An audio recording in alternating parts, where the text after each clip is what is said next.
here today to review one of the Canada Read selections for this year, 2020. I'm just going to explain a bit about the reviews. So I'm going to provide a kind of traditional review in the beginning, and in the second part I'm going to talk about it in the context of Canada Reads this year. So let's just start with Radicalized. Why not? This was written by Cory Doctorow, and it will be defended by Akil Augustin. So this isn't your stereotypical novel. It's actually 4 novellas or long short stories. They are all science fiction with a focus on social justice issues. So the first story is called Unauthorized Spread, and it is about a refugee who quickly realizes that being poor means she has to be clever and she has to help other people. It's not only about the ignorance of the rich in regards to the limitations of poverty, but it's also about DRM, or digital rights management, and privacy in the online world. The second story is called Model Minority, and it's a superhero story with a twist. Our main character is very obviously a Superman-esque character who gets involved in a Black Lives Matter incident and soon realizes the complexities of the issue. He wants to do the right thing, but he actually may be causing more harm than he thinks. The third story is Radicalized, and it's about healthcare insurance and what extreme actions some people may take when their loved ones are denied the healthcare that could have saved their lives. I'm actually surprised something hasn't happened like this already in the real world. The last story is called The Masque of the Red Death, yes, a reference to the Edgar Allan Poe story, and it's actually a post-apocalyptic story about a ridiculously rich and arrogant man who builds a bunker in the middle of this plague. And he invites other wealthy, good-looking people to share it with him.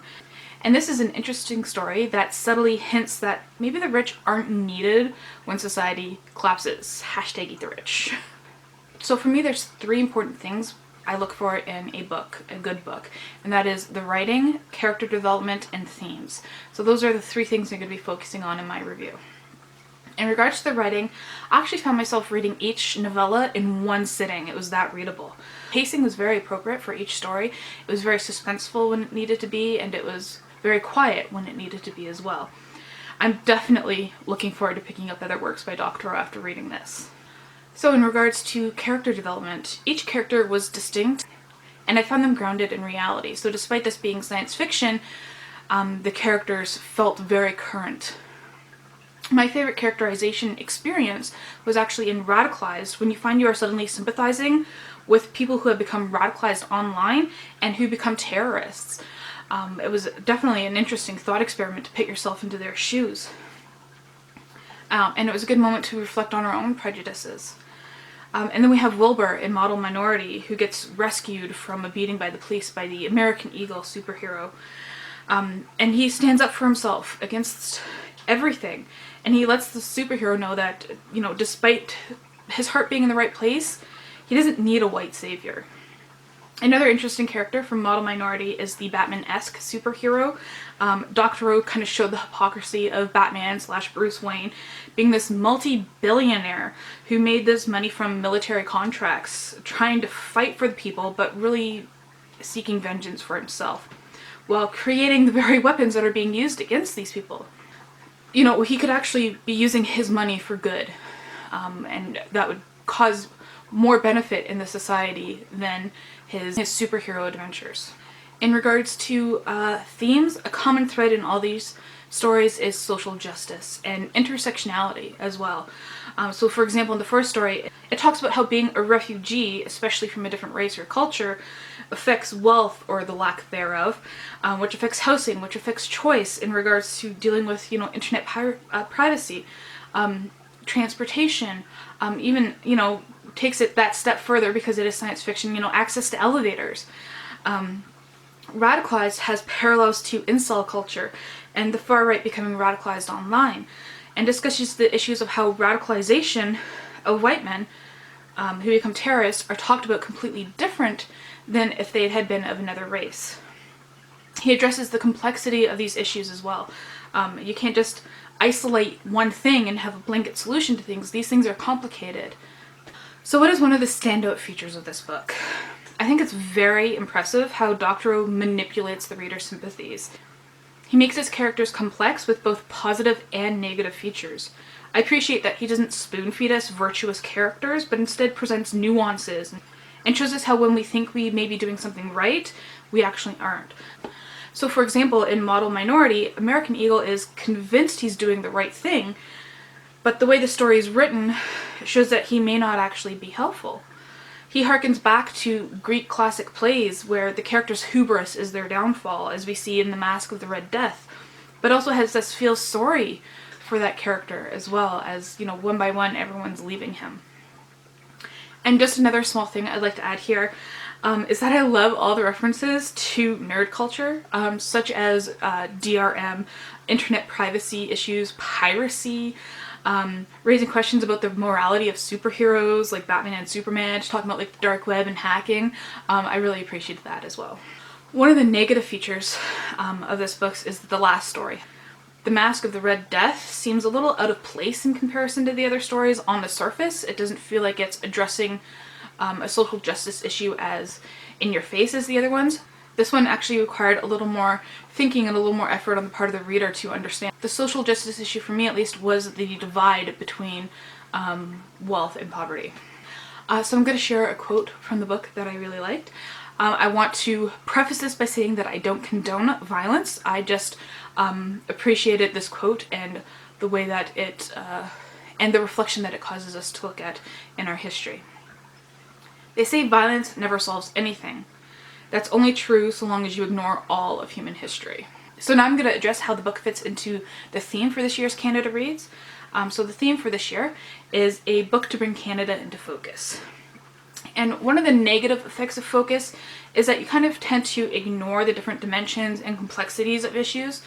I think the fact that this book focuses on social justice in general without just concentrating on one issue in particular is actually very important, because these issues are actually all interconnected. And when you fight for one, you really should be fighting for all of them. And the criticism that this book feels more American than Canadian is that this book serves as a warning to us. You know, that's what good science fiction is supposed to do. It's supposed to warn us about things in our current culture that we can prevent. So we have leaders like Ford in Ontario who are working to privatize healthcare, which is horrible. We are currently having issues with government and private corporations trying to steamroll rights like they do in Unauthorized Spread with the pipeline trying to build on First Nations land. So like these issues are current and relevant to Canada if you know what's going on in Canada. Do I think this is a book that all Canadians can or should read? Unfortunately, from checking Goodreads, as I usually do, I can see how more conservative or right-leaning people would not like these stories. Someone even said that he didn't like it because it made him feel dirty.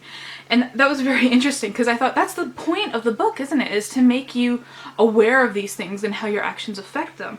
You know, we can do something about these issues, especially by voting. And if being confronted with these issues makes you feel guilty and dirty, then perhaps you should reflect on how your own actions can improve these situations. You know, if not just for the people suffering, to make yourself feel less dirty and guilty. So while I think some people may put up barriers that stop them from enjoying these stories, I think it's important for everyone to read these types of stories. I also want to reassure people who may fear the genre of science fiction and reading science fiction that this is very light on the science fiction. It feels very grounded in the very near future. Like it feels like this could happen in the next, 10 years, 5 years, even sometimes. The most science fiction-y story is about the post-apocalyptic world, but it actually feels very believable now, especially with the threat of the coronavirus right now. It deals more with technology or issues that we are familiar with, just taken a step further. So what do I think about the person defending this book? So the person defending this is Akil Augustin. I don't know much about him, to be honest, because he's a sports presenter and I'm not really into sports. So he concentrates mostly on the NBA and in particular the Toronto Raptors, obviously, because they're the only Canadian basketball team. He's also an immigrant to Canada and a person of color, which I think may have allowed him to connect to some of these stories better. And I'll be very interested to see how he brings his own personal experiences into the debates. Where in the competition do I think this book will place? And I'm going to be realistic, I'm not going to say my hopes, because this is my favorite book from Canada Reads this year.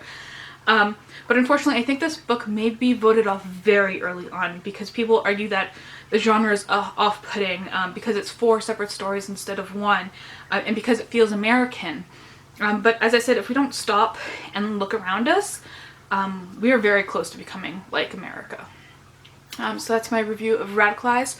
Let me know what you thought of this book and where do you think it will place in Canada Reads, and thank you for watching.